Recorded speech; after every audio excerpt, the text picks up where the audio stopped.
Chronique Siliane, livre 2, Le maître de l'oracle. Chapitre 13, L'arme ultime. Nad, cria Jade en pensée. Oui, je suis là, répondit la jeune femme en inondant le Nahal d'un raz-de-marée de peur incontrôlée. L'innommable avec qui elle avait parlé la maintenait à sa merci grâce à ses 3 puissantes griffes dont elle n'arrivait pas à se défaire. Où es-tu ? Pour toute réponse, elle transmit ce qu'elle voyait, la créature l'emmenait à travers d'immenses couloirs à l'aspect répugnant. La matière des murs semblait être faite de tissus vivants, pulsants et palpitants comme soumis au rythme d'un cœur gigantesque. Une faible lumière rougeâtre augmentait encore l'impression de se situer à l'intérieur d'un monstre colossal. Au détour des tunnels, Nadioska et son kidnappeur croisèrent quelques innommables, qui se mirent à siffler et à cliqueter avec colère en découvrant la petite humaine à bord de leur vaisseau. La jeune femme, tremblante de peur, suivait tant bien que mal le rythme imposé par son agresseur, les 2 jambes de Nadioska rivalisant mal avec les 4 grandes pattes de la créature. Ils passèrent par une sorte de sas, qui ressemblait plus à un ventricule qu'à une porte classique, et arrivèrent dans une salle gigantesque, elle aussi baignée d'une faible lumière rougeâtre. L'endroit avait une forme étrange, ses murs légèrement courbés et son aspect circulaire donnaient à Nadioska l'impression de se situer à l'intérieur d'un œuf aux dimensions incroyables. Quelques créatures se tenaient là, cliquetant et s'agitant autour de quelque chose d'immense.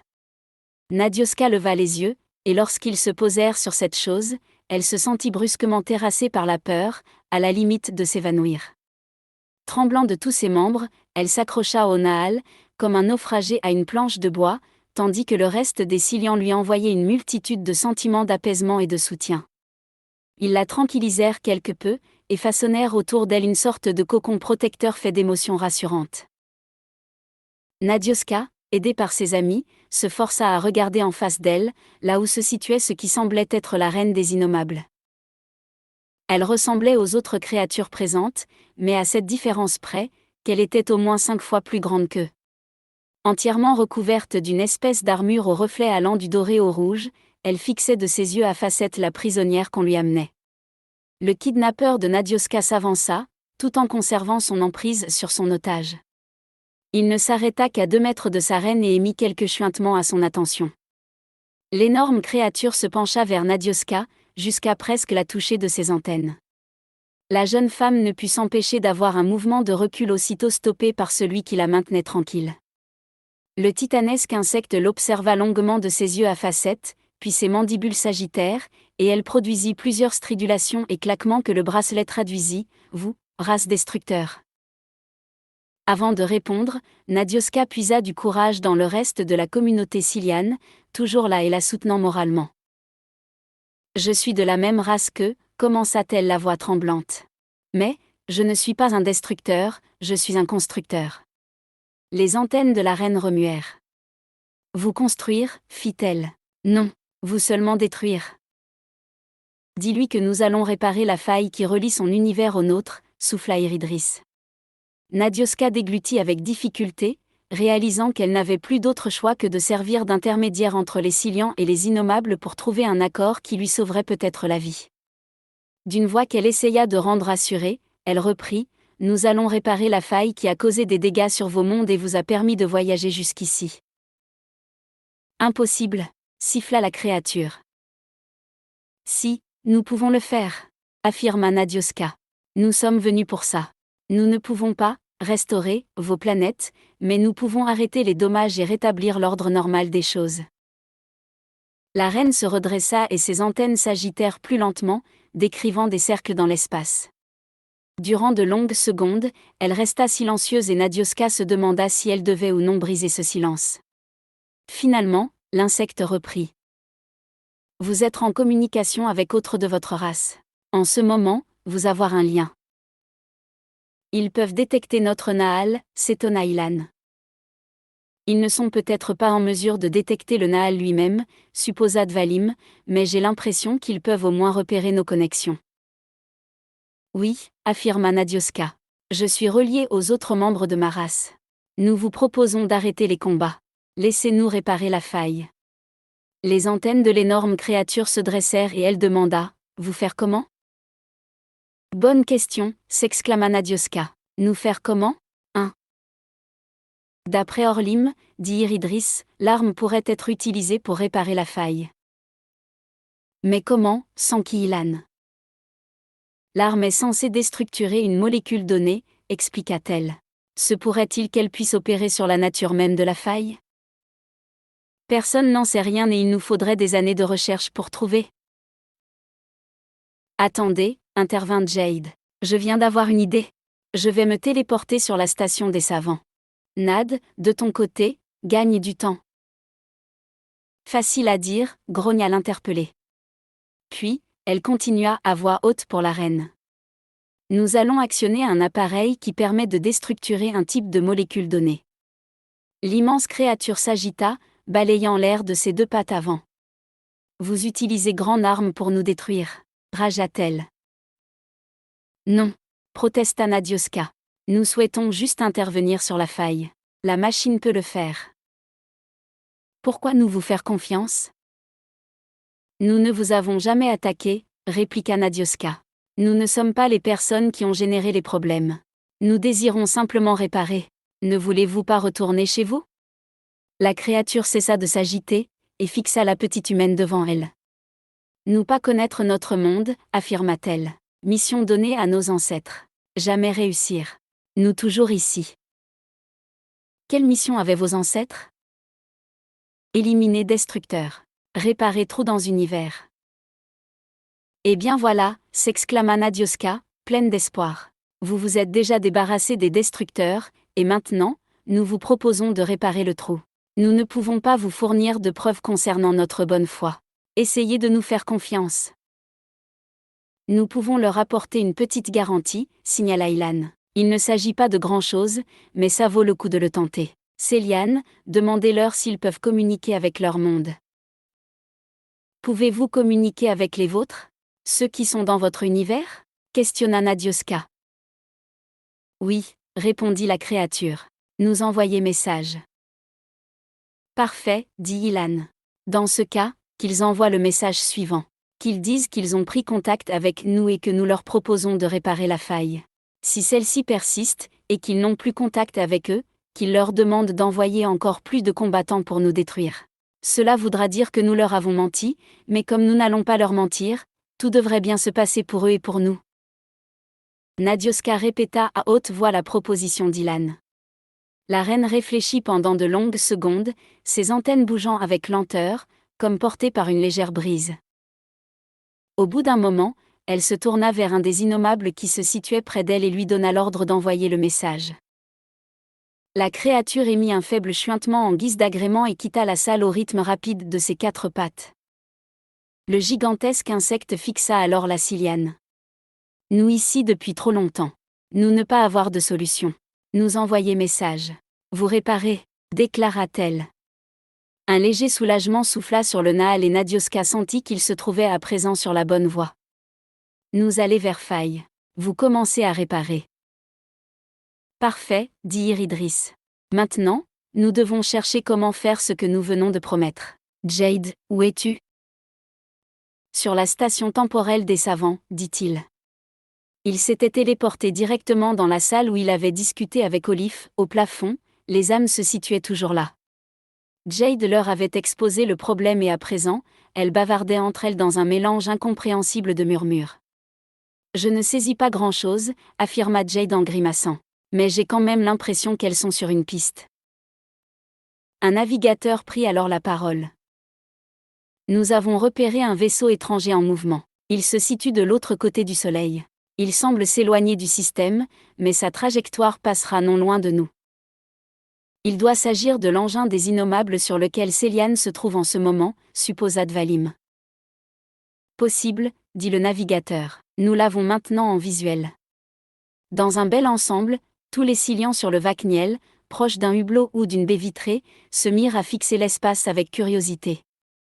Un énorme vaisseau, presque aussi gros que leur vaisseau cité, venait d'apparaître. La première pensée qui envahit le Naal fut qu'il ressemblait plus à une coquille d'huître démesurée qu'à un engin spatial tel qu'ils avaient l'habitude d'en voir. Les rayons du soleil créaient sur la coque des reflets changeants et des couleurs irisées. Il est gigantesque, murmura Jade en faisant écho à l'idée générale. Nous ne nous attendions pas à cela, confirma Dvalim. Toute une colonie a voyagé vers cette galaxie, renchérit Ilan. Je ne suis pas fâché qu'ils s'en aillent. Ils me fichent la trouille. Vous réagissez ainsi, car ils sont très différents de notre race, reprit Dvalim. Ils doivent penser la même chose de nous. Je ne vois pas pourquoi, affirma Ilan. Nous sommes beaux. Dvalim se contenta de soupirer, tandis que sur le visage de Jade apparaissait un léger sourire. Jade, au lieu de t'amuser des bêtises d'Ilan, tu ferais mieux de demander aux âmes ce que nous devons faire, ordonna Iridris. Oui, admit Jade, avec une pensée inquiète pour Nadioska. Les groupes d'exploration devraient également revenir sur le Vakniel, proposa Dvalim. Nous allons probablement devoir partir dans peu de temps. Exact, confirma Iridris. Jade reste sur la station temporelle, je piloterai la navette. Quelques minutes plus tard, tous les Silians à part Jade s'étaient rassemblés sur le vaisseau cité. Les âmes ont-elles trouvé une solution demanda Dvalim. Jade jeta un œil au plafond, là où les brumes s'agitaient. Alors, dit-il à voix haute, vous en êtes où, là-haut? Orlim avait raison. Il y a un remède. Comment a-t-il pu voir cela? Nous devons le savoir. Nous allons étudier le cas d'Orlim. Nous pourrions modifier l'arme ultime. Car elle n'avait pas été conçue pour la faille. Nous devons l'altérer. Oui, d'accord, coupa Jade. Venez-en au fait. Vous devez utiliser vos clés. Nous allons conduire notre station dans le passé. Nous allons de nouveau paramétrer l'arme. Prendre notre temps pour la calibrer. Vous pouvez faire cela? S'étonna Jade. Après tout, vous n'êtes pas matériel. Nous sommes reliés à cette station. Nous la contrôlons. Nous pouvons transmettre un nouveau programme à l'arme ultime. Oui, nous pouvons faire cela. Par maintenant. Quand tu seras de retour sur ton vaisseau. Alors, active ta clé. Les 5 porteurs devront tous le faire. Et donc, mettre en route l'arme ultime. Vous me garantissez qu'elle sera correctement calibrée? Insista Jade. Je vous rappelle que si on se trompe, on risque de créer une véritable catastrophe à l'échelle de toute cette galaxie. Elle le sera. Nous l'assurons. Bien, dans ce cas, bonne chance à vous, dit-il avant de disparaître et de se téléporter sur le Vakniel. À présent, je demande aux porteurs de clés de se concentrer, ordonna Jade dans le Nahal. Nous devons repérer l'arme ultime. Iridris, prévient Netona. Il doit nous aider. Nadioska, toujours sur le vaisseau des Innommables, prit l'enclume au creux de sa main et prononça le mot de passe à voix basse. Les autres réalisèrent la même chose de leur côté et rapidement, les 5 objets du pouvoir se trouvèrent actifs à l'unisson. La reine s'agita, émit quelques chuintements et se pencha nerveusement vers la petite humaine qui se situait en face d'elle. « Vous utilisez ondes mauvaises », affirma-t-elle en remuant ses antennes avec force. « Je ne comprends pas », répliqua Nadioska. « Que entendez-vous par là ?»« Ondes qui font mal », répondit l'insecte en secouant son énorme tête. « Nous arrêter ondes. Nous pouvoir bloquer ondes mauvaises et arrêter souffrir. »« Non. Attendez », s'exclama Nadioska. « Nous en avons besoin pour refermer la faille. Nous promettons de les stopper une fois que nous aurons activé l'arme, je veux dire, le réparateur. » La reine se redressa, mais ses antennes s'agitaient toujours. « Nous accepter, dit-elle. Mais vous faire vite. Si vous mentir, alors nous utiliser vengeance. » Ce sera rapide, affirma Nadioska. En tout cas, nous venons de comprendre une chose, dit Iridris. Ah oui, et quoi? Demanda Ilan. Tu devrais te servir de ton cerveau de temps à autre, répliqua Iridris en soupirant. Tu verrais, ça change la vie. Ilan se contenta de réaliser une moue bougonne. Il s'agit de la raison pour laquelle nos ancêtres ont perdu le contrôle de l'arme ultime, et c'est pour cela aussi que les Innommables traquaient les clés, parce qu'elles leur faisaient tout simplement mal. Elles doivent émettre sur une fréquence à laquelle ils sont sensibles. Fort probable, effectivement, intervint Dvalim. Dans ce cas, vous devez trouver et commander l'arme rapidement avant que la douleur ne devienne trop importante pour eux. Leur vaisseau s'éloigne de plus en plus vite de nous, coupa un navigateur. Devons-nous le suivre? Évidemment, s'exclama Jade. Comment voulez-vous qu'on récupère Nad sinon? Une grande partie des Silians approuva cette décision, le groupe de navigateurs de quart sur la passerelle s'employa alors pour demeurer à une distance raisonnable de l'énorme cité volante des créatures. Ne perdons pas de temps à bavarder, reprit Iridris. Activons l'arme. Chaque porteur se concentra, afin d'atteindre les commandes de cet étrange objet mortel resté en sommeil durant des milliers d'années. Nadioska sentit l'enclume devenir plus chaude au creux de sa main, puis une légère pulsation apparut. Au même moment, un vent d'émotion intense se forma dans le Naal. Regardez au dehors, l'un des satellites de Zilaria. Il bouge. En effet, la surface d'une des deux lunes de Zilaria commençait à trembler, comme si soudainement, la poussière qui la recouvrait entrait en ébullition. Quels sont vos ordres, maître du Grand Conseil? Une voix étrange venait de résonner dans les têtes des 5 porteurs, à mi-chemin entre celle d'un homme et celle d'une création synthétique d'ordinateur. Elle occasionna un certain malaise chez les Silians. Nous l'avons activé, affirma Ilan. Il est temps de lui donner l'ordre, dit Iridris. Jade, tu penses qu'on peut y aller? J'espère, répondit ce dernier en priant que les âmes soient parvenues à la modifier correctement. Nouveau programme accepté, annonça la voix de l'arme. Au dehors, la surface du satellite redevenait calme, seuls quelques nuages de poussière maintenant en suspension indiquaient qu'il venait de se passer quelque chose. À présent, que faisons-nous? Demanda Nadioska. La reine continuait à agiter ses antennes avec une désapprobation grandissante. Je crois qu'elle s'impatiente, signala la jeune femme. Armes hilariennes, essaya Jade. Activation du nouveau programme. Les 5 clés commencèrent à pulser un peu plus fort, puis la voix étrange résonna dans les esprits des porteurs. Ordre accepté. Mise en route de la séquence. Il n'y a plus qu'à prier très fort maintenant, murmura Jade. De nouveau, une vague d'étonnement s'éleva dans le Naal. Regardez dehors. Le bouillonnement de poussière reprit de plus belle à la surface de la Lune. Il se poursuivit pendant une trentaine de secondes, formant un nuage épais qui finit par tout dissimuler. Puis tout à coup, sortant de la dense émanation de débris, l'arme ultime apparut enfin sous son vrai jour. Quoi? S'exclama un Silian. Nous pensions qu'il ne s'agissait que d'un simple objet céleste. Une immense sphère argentée était en train de s'extirper des poussières qui l'avaient enrobée durant des milliers d'années. En laissant une traîne grisâtre derrière elle, elle contourna la planète autour de laquelle elle avait dormi pendant si longtemps pour se diriger vers l'astre de Zilaria, en prenant de plus en plus de vitesse.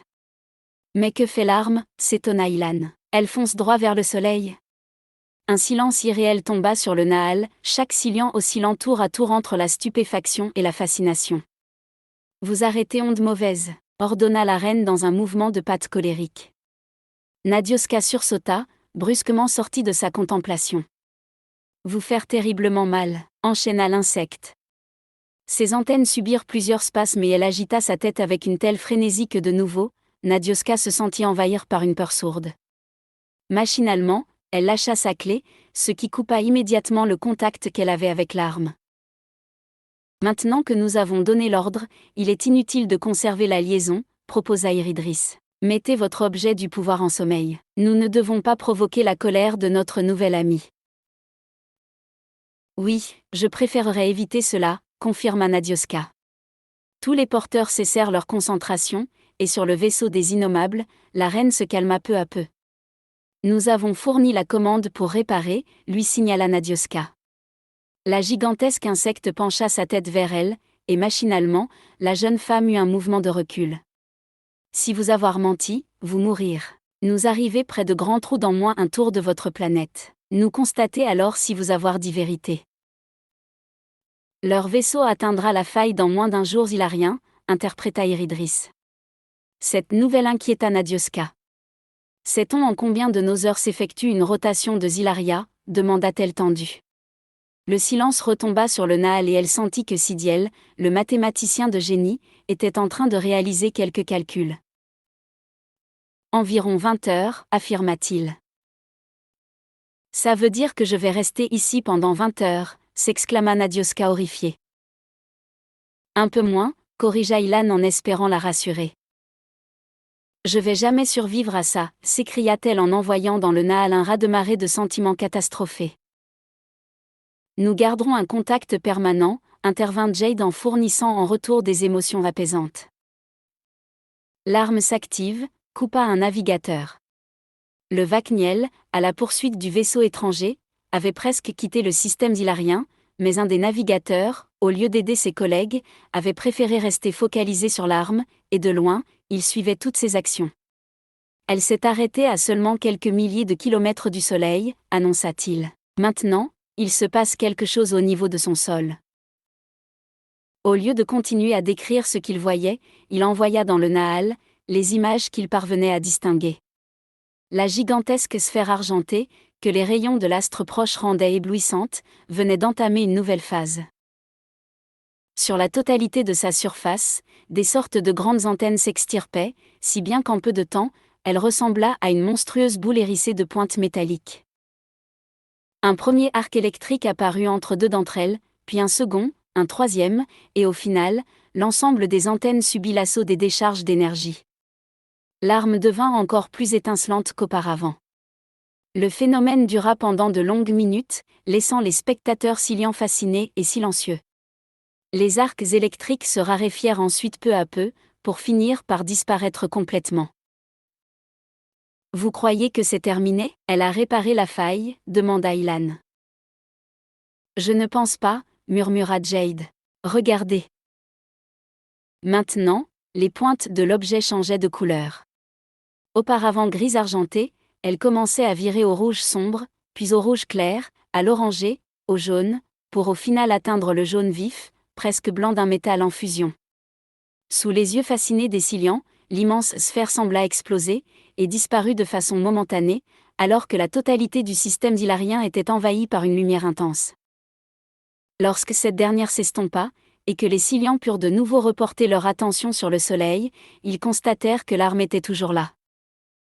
Elle replia lentement ses antennes, puis se déplaça, s'éloignant de l'astre pour reprendre son emplacement initial, en orbite autour de Zilaria. Cette fois, je crois que c'est fait, supposa Iridris.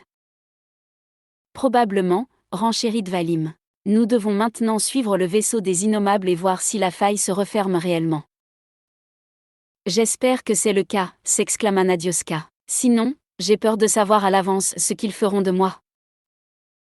Nous ne leur permettrons pas, affirma Dvalim. Nadioska soupira.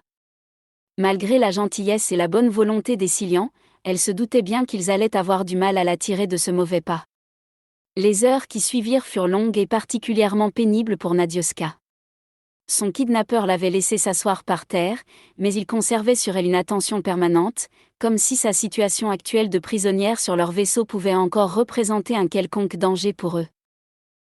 Pour se passer le temps et tromper son angoisse, elle avait gardé un lien constant avec le Naal.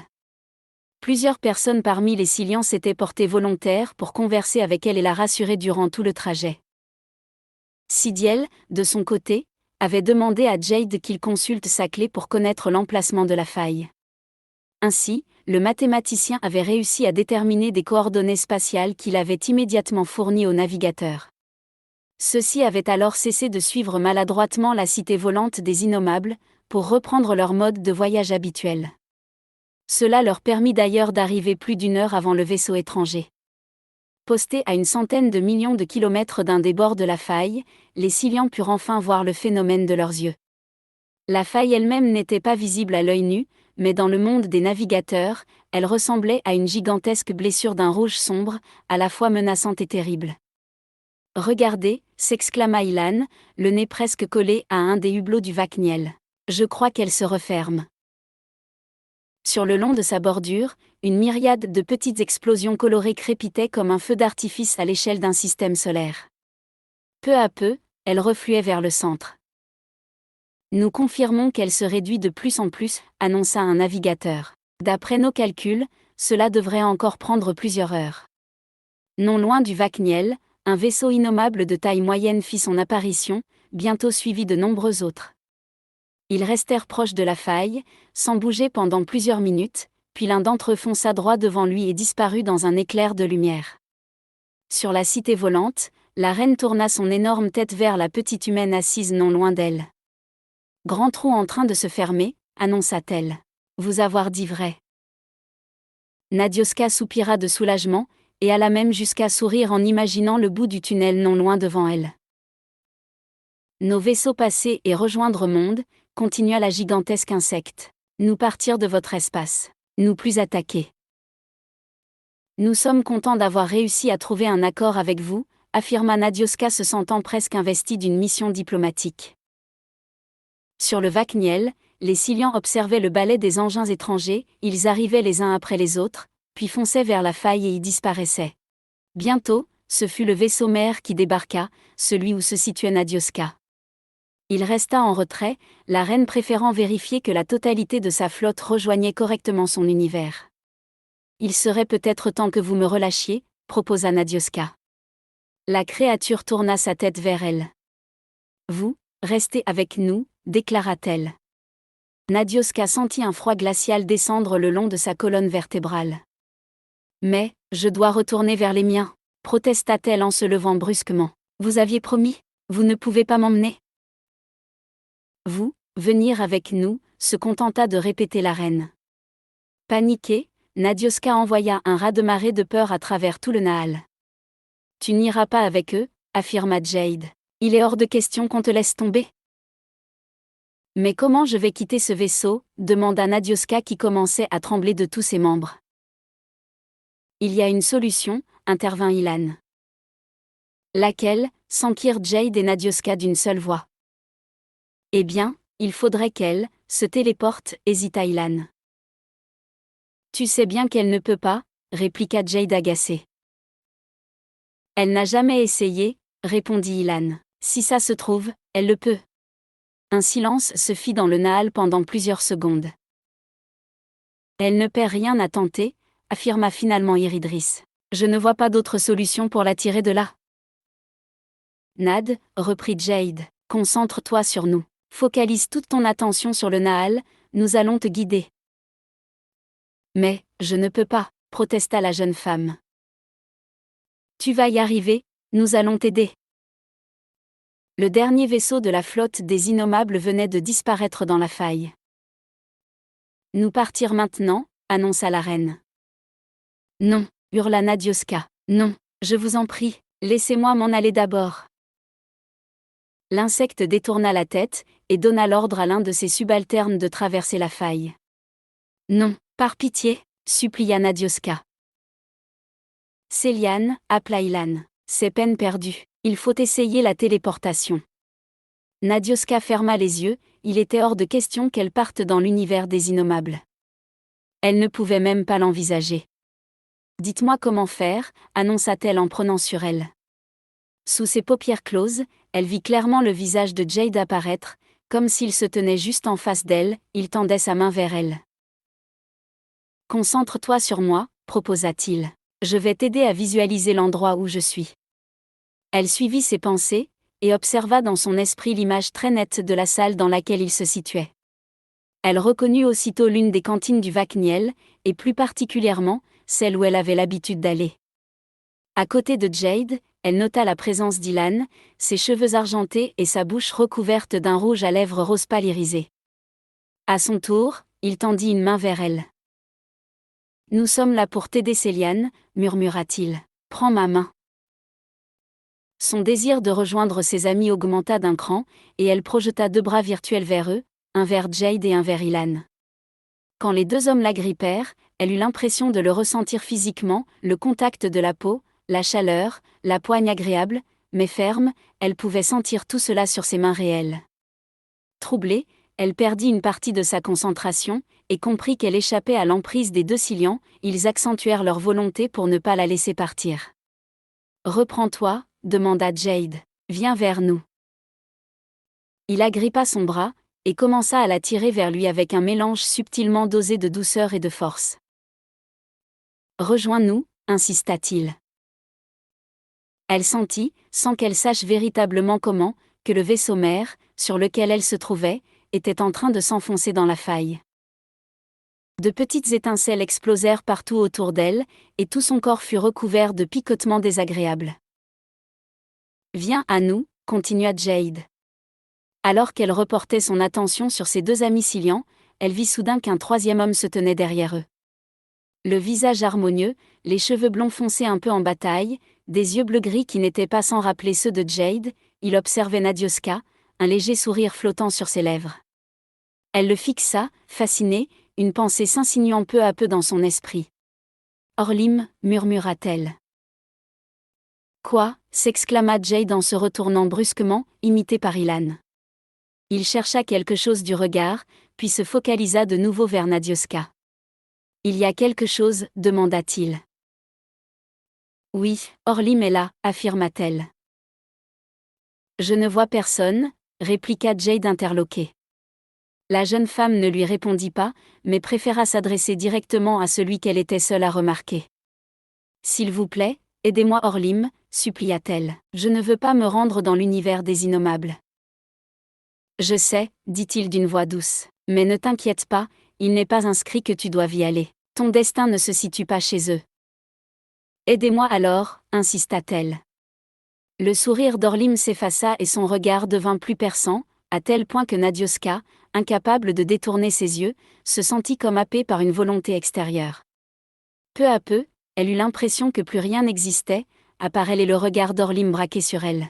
« Toutes les réponses sont en toi, » affirma-t-il. « Ouvre la porte qui bloque ces réponses, et tout te paraîtra clair. Tu pourras ensuite accomplir la tâche qu'on t'a assignée. »« Laquelle » demanda-t-elle.